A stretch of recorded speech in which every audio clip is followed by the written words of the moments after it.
the art of the detective began and ended in reasoning from an armchair, my brother would be the greatest criminal agent that ever lived. So said Sherlock Holmes of his brother Mycroft.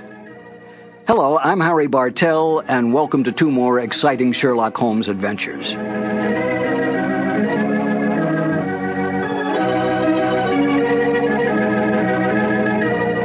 Two important characters in the Sherlock Holmes stories that remain mostly in the background but play pivotal roles in the Conan Doyle mysteries are Professor Moriarty and Mycroft Holmes. Moriarty has been covered on another cassette, so that leaves Mycroft.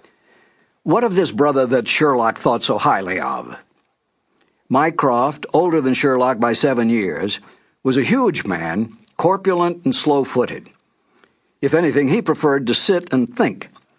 When he was not thinking, he preferred eating.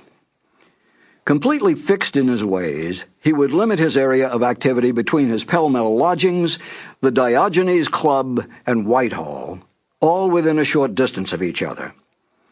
It was with great effort he tore himself away from his regular routine to venture forth into the world, and it had to be an important enough crisis to motivate him. The original Conan Doyle story, The Bruce Partington Plans, is a good example. It was only the second time Mycroft visited his brother's lodgings at 221B in an effort to get Sherlock to take on this extremely delicate government case. Only when Sherlock agreed to solve the mystery did Mycroft leave, content in the knowledge that his younger brother would tackle this problem. It was back to the Diogenes Club for a stiff drink, some thoughts on political problems, and a good meal to end the evening. Sherlock was right, you know. Mycroft was brilliant at his logical deductions, so much so that, had he been as agile and physically endowed as Sherlock was, it might have been the adventures of Mycroft Holmes we would be reading about today. One last note. Because Nigel Bruce was ill during the time of this broadcast, Eric Snowden, a very fine English radio actor, took over the role of Dr. Watson.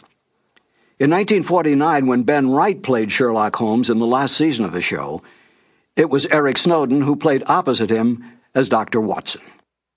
Petri Wine brings you Basil Rathbone and the New Adventures of Sherlock Holmes.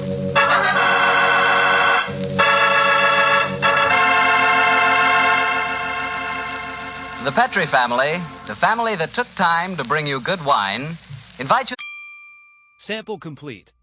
Ready to continue?